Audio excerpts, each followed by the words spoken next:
Eu acho que o maior contexto para a gente agora, até por uma questão de tempo e recorte, precisa ser o contexto religioso. Né? Zé Roberto estava falando e estava dizendo que ele teve vamos dizer, o privilégio de estar numa igreja, né, que tinha ali toda uma questão musical, pessoas extremamente musicais, né, participando de corais, coral misto, coral de homens. Bom, o que acontece? Essa igreja também trazia os seus corinhos e os seus cânticos. O que a gente tem no Brasil? A gente tem no Brasil uma questão histórica que vieram com as para-eclesiásticas. Antônio Gouveia Mendonça, que é um grande sociólogo da religião, já falecido, ele vai falar uma coisa que me intrigou quando eu estava lendo um livro dele, que ele fala assim: começou nos anos 70 no Brasil essa ideia, né, nova de cantar na igreja, em que os jovens que estão cantando acham que podem fazer de tudo, inclusive pregar. Então já começa a existir aqui todo aquilo que a gente tem que pensar. Anos 70, Zé Roberto acho que falou na nossa conversa antes, quem está pulsando, quem está começando a fazer Vencedores por Cristo, a gente começa a ter essa trilha do quê? De para-eclesiásticas, que são instituições fora da igreja, mas que promovem o quê? Música jovem. Muito bem. O que a gente tinha antes das para-eclesiásticas? A gente já tinha o que a gente chama de corinhos, que os corinhos eram corinhos porque eram exatamente os coros dos hinos, né, que para ficar fácil e num ritmo um pouco mais animado, eles eram repetitivos, repetitivos, repetitivos. O Faustini vai falar o que é um corinho. O corinho é uma música esteticamente simples, muito fácil, que faz a vez do coro dos hinos. E por que ele existe? Ele existe para simplificar e gravar na história. Isso daqui, em termos de Brasil, faz parte de um histórico que vem evoluindo com um tipo de culto que o Zé Roberto trouxe muito bem, que é o nosso culto informal e o nosso culto doméstico. E o que era o culto doméstico? Era o leigo lendo a palavra, e era o leigo tocando o violão, e era o leigo trazendo os hinos, ou se não tinha ali o inário, pelo menos o coro de alguns hinos. O que acontece é que, trazendo esse contexto, prestem atenção, a gente tem os hinos tradicionais, que estão aqui desde os salmos e hinos, que vieram com Sarah Kalley, ela que foi que compôs todo o inário, etc. Mas a gente começou já na década de 60 e final de 60 com esses corinhos, que não eram hinos oficiais. Para quem quiser saber e estudar a Inódia, Henriqueta Braga, A Música Sacra no Brasil, é um livro muito legal, porque ela vai falar disso, dos hinos. Então, aqueles corinhos não eram hinos, eles eram corinhos, muito simples, que eram os jovens que iam cantando. Muito bem, chegam as para-eclesiásticas, elas começam a ter locais de encontro fora das igrejas para esses jovens. Eu e Zé Roberto frequentamos muito.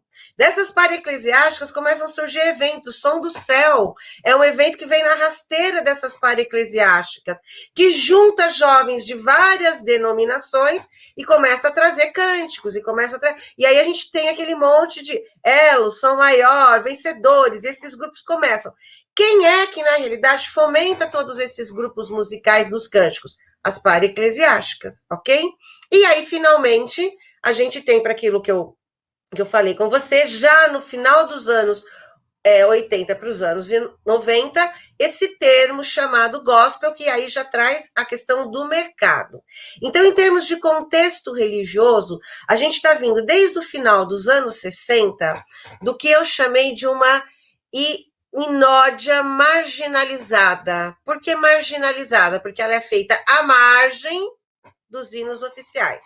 Então, começou a ter na igreja, no culto protestante, o coral, muito bem trazido aqui pelo Zé. E olha que interessante, o Zé é esse sujeito que eu analisei, ele é o meu objeto de pesquisa, porque ele é o cara que aprendeu a cantar no coral, mas que foi para a banda.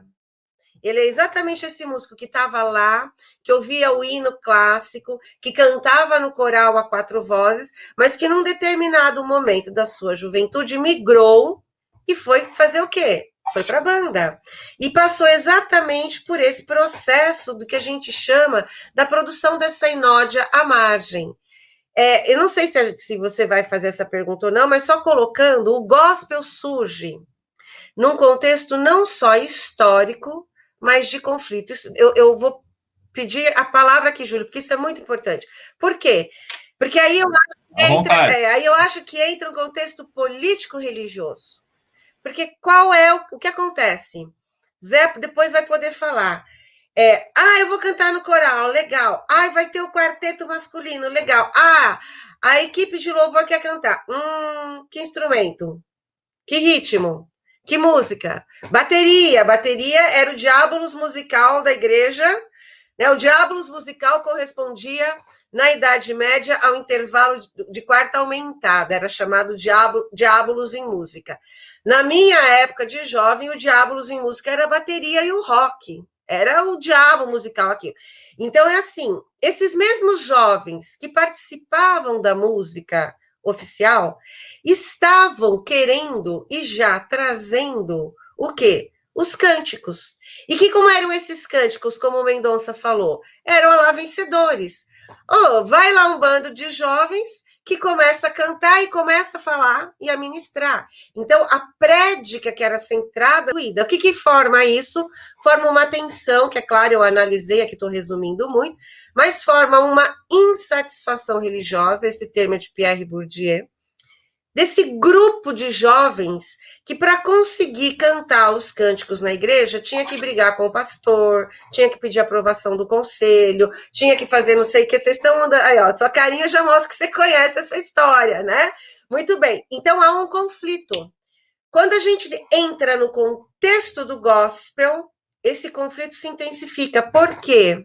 Porque agora eu posso comprar o CD de quem eu quiser. O mercado não está mais passando pelo crivo da igreja, né? Eu tenho uma discussão séria, que são as várias linhas teológicas que estão no gospel, porque o gospel, ao mesmo tempo que atende a muitos estilos musicais, ele atende a muitos estilos teológicos. Por quê? Porque o mercado é amoral, o mercado é ateológico, o mercado quer vender. Então, ele tem que criar muita teologia e ele tem que criar muito estilo para atender o maior nicho possível. Então, percebe que o contexto do gospel, ele vem na esteira da insatisfação religiosa dos jovens e ele consegue eclodir, e eu diria até implodir muitas igrejas. Por quê? Muitas igrejas ficaram sem seus músicos jovens, que foram para igrejas autônomas. Por quê? Porque agora o músico passou a ter uma relevância que não passava mais pelo crivo da igreja. Vou dizer, eu não sei quantas vezes o Zé Roberto pôde tocar tudo que o Louvor Arte Companhia fazia dentro da igreja dele, mas eu sei que ele teve CD vendido, LP vendido, independente da igreja. Percebe como esse sujeito músico, ele sai da tutela da igreja e entra na questão do mercado? Esse contexto, ele foi muito forte, porque existia uma insatisfação religiosa litúrgica e que começou a ser disseminada desde os corinhos, depois ela acaba sendo fortalecida pelos cânticos, pelas para-eclesiásticas e finalmente no mercado. Não sei se eu me fiz entender, mas eu acho que é muito importante a gente perceber essa tensão latente que existia, né, dos jovens querendo tocar coisa nova e a igreja não deixando. Só para resumir, muitos protestantes, inclusive pastores que eu entrevistei muito, eles falaram: olha, você está dizendo que você está defendendo o gospel? Eu falei: não. Primeiro que sociologia da religião não pode fazer essa questão de valor, mas eu estou dizendo que o mercado gospel ele tem que ser assumido também pelo protestantismo histórico, porque ele só aconteceu e, de fato, acabou criando muitos problemas dentro das igrejas protestantes, inclusive teológicos. Por quê? Porque existia uma insatisfação há mais de décadas nessa igreja, que não conversava com as demandas litúrgicas dos seus jovens, que não era nem questão teológica, era questão estilística. Então, quando esses músicos e esses jovens têm oportunidade de ir para campo, de ir para evento, de ir para show, de ir para gravação de CD ao vivo e fugir daquela normatização litúrgica distante dele, eles fizeram isso rapidamente. Então, o gospel é resultado de um conflito interno também do protestantismo.